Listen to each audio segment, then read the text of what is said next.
जय श्री राम। एक रात की बात है। माता कौशल्या जी को अपने महल की छत पर किसी के कदमों की आहट सुनाई दी। उनकी नींद खुल गई। पूछा, कौन है? मालूम पड़ा सबसे छोटी बहू यानी शत्रुघ्न जी की पत्नी श्रुतकीर्ति जी है। माता कौशल्या जी ने उन्हें नीचे अपने पास बुलाया। श्रुतकीर्ति जी आई, चरणों में प्रणाम कर खड़ी रह गई। माता कौशल्या जी ने पूछा, बेटी श्रुति, इतनी रात को अकेली छत पर क्या कर रही हो? क्या नींद नहीं आ रही? शत्रुघ्न कहाँ है? श्रुतकीर्ति की आंखें भर आई। कौशल्या माँ की छाती से लिपट गई। बोली, माँ, उन्हें तो देखे हुए 13 वर्ष हो गए। सुनकर कौशल्या जी का हृदय कांप गया। तुरंत आवाज लगाई, सेवक दौड़े आए। आधी रात ही पालकी तैयार हुई। आज शत्रुघ्न जी की खोज होगी। माँ चली। आप जानते हैं शत्रुघ्न जी कहाँ मिले? अयोध्या जी के जिस दरवाजे के बाहर भरत जी नंदीग्राम में तपस्वी होकर रहते हैं, उसी दरवाजे के भीतर एक पत्थर की शिला है। उसी शिला पर शत्रुघ्न जी अपनी बाह का तकिया बनाकर लेटे मिले। माँ शत्रुघ्न जी के सिरहाने बैठ गई।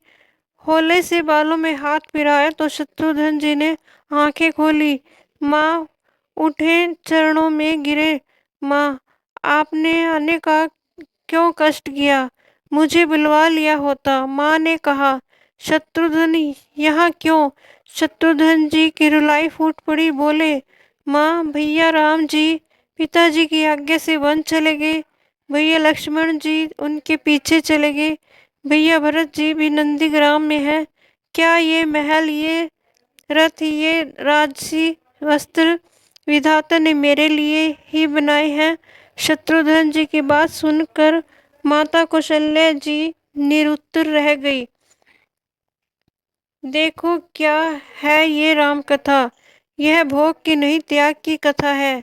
भगवान राम को 14 वर्ष का वनवास हुआ तो उनकी पत्नी सीता जी ने भी 14 वर्षों का कठिन वनवास सहर्ष स्वीकार कर लिया। परंतु बचपन से ही बड़े भाई की सेवा में रहने वाले लक्ष्मण जी कैसे राम जी से दूर हो जाते। माता सुमित्रा से वन जाने की आज्ञा लेकर जब लक्ष्मण जी पत्नी उर्मिला के कक्ष की ओर बढ़ रहे थे तो सोच रहे थे कि माँ ने तो आज्ञा दे दी, परंतु उर्मिला को कैसे समझाऊंगा, क्या बोलूंगा उनसे। यही सोच विचार करके लक्ष्मण जी जैसे ही अपने कक्ष में पहुंचे तो देखा कि उर्मिला जी हाथों में आरती का थाल लेके खड़ी थी। उर्मिला जी बोली, आप मेरी चिंता छोड़ प्रभु श्री राम की सेवा में वन को जाओ। मैं आपको नहीं रोकूंगी। मेरे कारण आपकी सेवा में कोई रुकावट न आए, इसलिए साथ जाने की जिद भी नहीं करूंगी। जो बात कहने में लक्ष्मण जी को संकोच हो रहा था, परंतु उनके कुछ कहने से पहले ही उर्मिला जी ने उन्हें संकोच से बाहर निकाल दिया। वास्तव में यही पत्नी का धर्म है। पति संकोच में पड़े उससे पहले ही पत्नी उसके मन की बात जानकर उसे संकोच से बाहर कर दे। लक्ष्मण जी प्रभु श्री राम के साथ वन में चले गए, परंतु 14 वर्षों तक पत्नी उर्मिला ने एक तपस्विनी की भांति कठोर तप किया। वहाँ वन में लक्ष्मण जी प्रभु श्री राम एवं माता सीता की सेवा में कभी सोए नहीं, परंतु उर्मिला ने भी अपने महलों के द्वार कभी बंद नहीं किए और सारी रात जागकर उस दीपक की लौ को बुझने नहीं दिया। मेघनाथ से युद्ध करते हुए जब लक्ष्मण जी को शक्ति लग जाती है और हनुमान जी उनके लिए संजीवनी बूटी का पर्वत लेकर वापस लौट रहे थे, तो बीच में अयोध्या के ऊपर से गुजरने के दौरान भरत जी ने उन्हें देखकर कोई मायावी राक्षस समझ और उन्होंने हनुमान जी को बाण मार दिया, जिससे हनुमान जी गिर जाते हैं। तब हनुमान जी सारा वृतांत सुनाते हैं कि सीता जी को रावण ने हर ले गया, लक्ष्मण जी युद्ध में मूर्छित हो गए हैं। यह सुनते ही कौशल्या जी कहती है कि राम को कहना कि लक्ष्मण के बिना अयोध्या में पैर भी मत रखना, राम वन में ही रहे। माता सुमित्रा कहती है कि राम से कहना कि कोई बात नहीं, अभी शत्रुघ्न है, मैं उसे भेज दूंगी। मेरे दोनों पुत्र राम सेवा के लिए ही तो जन्मे हैं। माताओं का प्रेम देखकर हनुमान जी की आंखों से अश्रुधारा बह रही थी। परंतु जब उन्होंने उर्मिला की ओर देखा तो सोचने लगे कि यह क्यों एकदम शांत और प्रसन्न खड़ी है। क्या इन्हें अपने पति के प्राणों की कोई चिंता नहीं? हनुमान जी पूछते हैं, देवी, आपकी प्रसन्नता का कारण क्या है? आपके पति के प्राण संकट में हैं। सूर्योदय होते ही कुल का दीपक बुझ जाएगा। उर्मिला जी का उत्तर सुनकर कोई भी प्राणी उनकी वंदना किए बिना नहीं रह पाएगा। उर्मिला बोली, मेरा दीपक संकट में नहीं है, वो बुझ ही नहीं सकता। रही बात सूर्योदय की, तो आप बेशक कुछ दिन अयोध्या में विश्राम कर लीजिए, क्योंकि आपके वहां पहुंचे बिना सूर्य उदित हो ही नहीं सकता।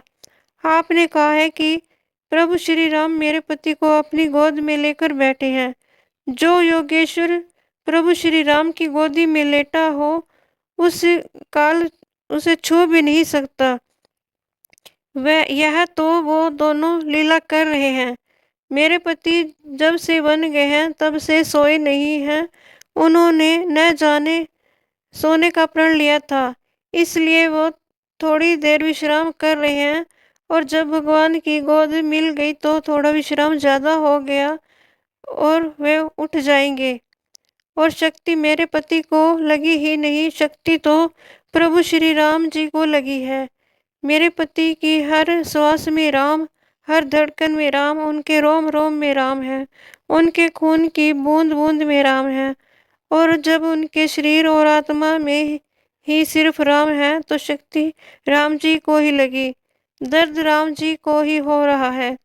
इसलिए हनुमान जी, आप निश्चिंत होके जाएं, आपके वहां पहुंचे बिना सूर्य उदित नहीं होगा। राम राज्य की नींव राजा जनक जी की बेटियां ही थी, कभी सीता तो कभी उर्मिला। भगवान राम ने तो केवल राम राज्य का कलश स्थापित किया, परंतु वास्तव में राम राज्य तो इन सब के प्रेम, त्याग, समर्पण और बलिदान से ही आया। लक्ष्मण सा भाई हो, कौशल्या माई हो, स्वामी तुम जैसा मेरा रघुराई हो, नगरी हो अयोध्या सी, रघुकुल सा घराना हो, चरण हो राघव के जहाँ मेरा ठिकाना हो त्याग भरत जैसा, सीता सी नारी हो, लव कुश की जैसी संतान हमारी हो, श्रद्धा के हो, श्रवण हो जैसी, सबरी सी भक्ति हो, हनुमंत के जैसी निष्ठा और शक्ति हो। जय श्री राम। दोस्तों, मेरी यह वीडियो देखने के लिए आपका बहुत बहुत धन्यवाद।